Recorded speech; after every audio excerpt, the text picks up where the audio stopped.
Hola, ¿qué tal? Buenos días. Vamos a platicar otra vez de Alfredo Chávez y ahora Jorge Soto, porque pues ya nos dieron tema otra vez. Como era de esperarse, siguen los personajes panistas haciendo corajes, porque ahora el pueblo de México puede participar en la renovación o elección de los poderes judiciales, tanto el federal como los tribunales locales.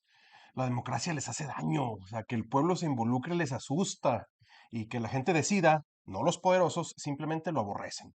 Aquí en Chihuahua Alfredo Chávez sigue haciendo lo que mejor sabe hacer, decir cosas totalmente contradictorias, de doble moral y de valoración conveniente, vamos a decirlo.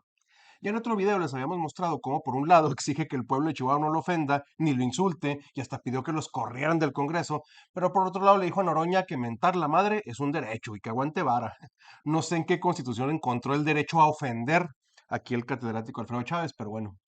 Y así, para indignarse por la reforma judicial, pues también cae en tremendas contradicciones y quien ahora lo acompañó a llorar un rato fue el también diputado local panista Jorge Soto. Vamos a checar lo que dijeron los angelitos azules. Aquí se los pongo. Vamos a ver. Evidentemente es un gran fracaso para la democracia. Hay gente que festeja, la verdad es que yo no. Es la primera elección donde no tenemos certeza absolutamente de nada. No hay certezas de quién ganó. Hoy todavía no sabemos, digo, lo sabemos por la tendencia del PREP, pero no sabemos hasta cuánto tiempo dure la autoridad electoral contando votos y por tanto no sabemos quiénes son desde los ministros de la Corte hasta los jueces de primera Ayer ya instancia. andaban. Querían un poder judicial a su modo, querían un poder judicial al servicio del poder, al servicio del gobierno. Si realmente quieren que el poder judicial se democratice, como ellos dicen, pues deberían de reconsiderar una reforma que realmente permita la posibilidad de hacer una elección donde la gente pueda participar, porque esta elección ya vimos que fue el total fracaso. Esta elección es capricho de López Obrador, y te digo por qué. Porque cuando estaban construyendo el Tren Maya, cuando estaban construyendo el aeropuerto de la AIFA, pues había jueces que se atrevían a disentir del poder en turno, del presidente de la República, y otorgaban amparo. Si un juez de amparo está puesto ahí, le debe la posición a un grupo político, a un partido político, yo veo muy difícil pues que defienda a los ciudadanos y no defienda los intereses de los partidos Eso políticos. no. Bueno, ya lo escucharon. En este video dijo, entre otras cosas curiosas, que Morena quería un poder judicial a su modo, renegando porque en la corte quedaron personas más afines a la forma de pensar de la famosa 4T y no del PAN. Y la verdad es que no deja de sorprenderme cuando dicen cosas como estas. O sea, a ver, yo le diría dos cosas al respecto. Primero, ¿cómo carajos podíamos esperar que gane alguien ligado a la ideología del PAN o abiertamente ligado al PAN si este partido ordenó y hasta suplicó a sus fans que no votaran? O sea, los seguidores de la alianza, perdón, PAN-PRI se abstuvieron de votar en la elección federal. ¿Cómo carajos pensaban que iba a haber algunos de sus apoyados? O sea, magia o cómo. Muchas personas, y supongo de su misma ideología, hicieron el esfuerzo físico, económico y emocional de hacer campaña para que estos mendigos personajes panistas decidieran decirle a la gente que no vote. Les dieron la espalda y ahora lloran. Y dos, otra cosa que le diría es, ¿con qué descaro dice esto el diputado Chávez cuando para la elección del tribunal local, Palacio de Gobierno del Estado operó abiertamente para favorecer a sus candidatos? Le metieron recursos públicos, materiales y humanos para el triunfo de puro personaje panista. Pero no solo eso, parece que a este señor se le olvidó que él mismo, desde el Congreso, en el proceso de selección de los candidatos que se consideraran idóneos para poder aparecer en la boleta, descartó a todos los que se vieran ligados o relacionados con Morena o con Javier Corral, y lo hizo con tal descaro que incluso recortó de forma ilegal casi todas las personas aspirantes a magistrados. Luego, estas personas se tuvieron que amparar para que los dejaran participar y obviamente el amparo lo ganaron porque Alfredo Chávez actuó de forma ilegal, de forma descarada, valga la redundancia. Luego, en otro video, habló de la pobre representatividad que tendrían los ganadores en esta elección, por lo que él considera o lo que él llama una muy baja participación. En otra ocasión les compartí la reflexión de que no se puede calificar de participación baja, pues porque no hay precedentes, no hay otro caso similar con que comparar esta elección primera y definitivamente no es comparable con una elección presidencial. La cultura y el hábito de votar por juzgadores en esta nueva elección se tiene que ir construyendo. Ningún hábito, sea personal o sea social, surge de forma espontánea. Pero bueno, vamos a escucharlo y analizamos ahora sus palabras. Ahí les va. En un proceso democrático, el presidente de la Corte solo tiene el 5% de una elección donde fueron a votar el 12%. De ese tamaño es la poca representatividad o la nula representatividad que tiene el presidente de la Corte en estos momentos. ¿Qué vemos? Pues que será que hemos regresado a los tiempos de los López. López de Santana, López Portillo y López Obrador. Lo que pasó el domingo de la elección judicial ha sido el mayor fracaso en la historia democrática de este país. Para darles una idea, la pasada elección del 2024, cada voto le costó a los mexicanos 146 pesos y en esta ocasión, 2025, nos costó 500 pesos por voto.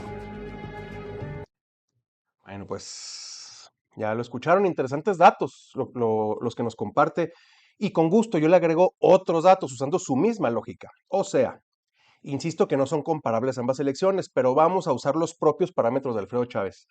Uno, dice que Hugo Aguilar, el próximo ministro, solo llega con una representatividad del 5% por sus votos obtenidos. Entonces mi pregunta es, ¿con cuánta representatividad llegó Norma Piña? Norma Piña nada más la eligió una sola persona, el expresidente Enrique Peña Nieto. Si para él es importante la representatividad, ojalá nos respondiera a esto. Y ahí te va otra duda. Hugo Aguilar solito sacó más votos que todo el PRI a nivel nacional en la madre de todas las elecciones, la elección presidencial. Entonces, ¿con qué representatividad cuenta ese partido aliado de este personaje? Y tres, la elección judicial tuvo 4 millones de votos más que el PAN en todo el país en esta misma elección. ¿Con qué representatividad cuentan ellos entonces? Y recordemos, hablando de representación, que el PAN ya nada más gobierna 4 de 32 estados. Muy preocupado, ¿no? Por la representatividad del señor. Y luego, en el mismo video, se puso a sacar las cifras del costo por voto en ambas elecciones, escandalizado porque el voto en la elección judicial tuvo un costo de 500 pesos.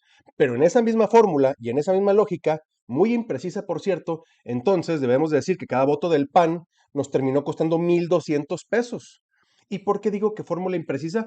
Porque en realidad nos cuesta muchísimo más este partido, ya que deberíamos tomar en cuenta todos los miles de millones que recibieron para construir un proyecto y una candidatura competitiva de 2018 que perdieron al 2024 que volvían a enfrentarse, más los miles de millones que recibieron de empresarios afines a su partido.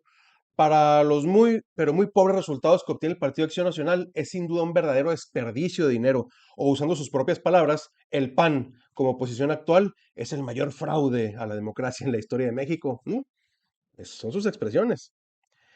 Y si quiere que sigamos hablando de cifras, ahí les dejo estas otras cuentas. Alfredo Chávez gana 137,000 pesos mensuales como diputado y coordinador de su fracción, entre sueldo y compensación. Es el diputado mejor pagado de Chihuahua. En sus 4 años en el cargo, ha recibido 6,576,000 pesos. Recibe también anualmente la cantidad de 66,000 pesos entre aguinaldo y prima vacacional, lo que en 4 años asciende a 264,000 pesos, que sumado a los del sueldo, en teoría, Alfredo Chávez nos ha costado 6,840,000 pesos aproximadamente. Y digo en teoría porque esto es solo su sueldo, pero él maneja cientos de millones del presupuesto asignado al Congreso y puede disponer de viáticos, viajecitos, comidas, fiestecitas, etcétera, etcétera, facturadas al erario, claro. Si usted ingresa al portal del Congreso, puede consultar las iniciativas presentadas por los diputados y al buscar las de Alfredo, me arrojó un resultado de 217 iniciativas. Pero al checarlas, me puse a verlas, resulta que esas 217 son las que aparece y firma junto con todos sus compañeros y compañeras diputadas, pero no me topé una sola que presentara él en lo personal. Es decir, las ideas las tienen los demás diputados, las iniciativas las elaboran los asesores y aquel nada más se cuelga del jale de los demás poniendo su nombre. Y obviamente la mayoría de las iniciativas son encargos de Palacio Gobierno o de amigos empresarios y poderosos. ¿Cuántas de estas iniciativas realmente han servido al pueblo de nuestro estado?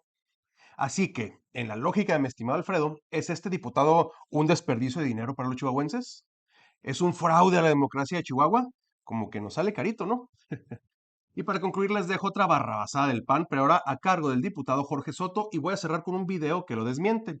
Soto declaró que por culpa de la reforma judicial el Banco de México bajó sus expectativas de crecimiento y que esto es alarmante pues representa el síntoma, fíjense, ¿de qué? De empobrecimiento progresivo en México. Háganme el favor, o sea, según ese señor, vamos creciendo en la pobreza, mientras el Banco Mundial presentó un estudio donde demuestra que la anterior administración federal sacó de la pobreza a 11 millones de personas. Este señor dice que en México se está empobreciendo cada vez más a la gente, con ganas de preguntarle, oye Jorge, ¿y ese empobrecimiento progresivo que ves está aquí con nosotros? Bueno, les dejo el video para finalizar donde explican este último dato. 11 millones de mexicanos salieron de la pobreza en el sexenio pasado del cabecita de algodón, Andrés Manuel López Obrador. La fuente no es la 4T, la fuente de estos datos no es Lord Molecula, no, la fuente es el Banco Mundial. Quiero escuchar a alguno de mis queridos derechairos decir que el Banco Mundial ya está comprado por Morena. Ya el Banco Mundial contempló la inflación, porque luego salen con la maroma ¿de qué sirve que ahora ganen más si todo está más caro? Ya contempló el Banco Mundial en ese cálculo. Uno, los apoyos sociales influyeron mucho, pero principalmente lo que más funcionó fue el tema de aumento de salario mínimo de más del 100%, eso más el poder adquisitivo, más el índice de Gini, que es el que mide la desigualdad. Esto se lo puede usted decir a su tía la panista cuando le diga es que todo lo que hizo AMLO está mal. Usted le puede responder, el Banco Mundial acepta, reconoce que AMLO sacó de la pobreza a 11 millones de mexicanos y no tiene que decir es que tengo otros datos, es que lo dijo un youtuber, es que lo dijo Lord Molecula, lo dice el Banco Mundial, a menos que digan que el Banco Mundial es un palero propagandista.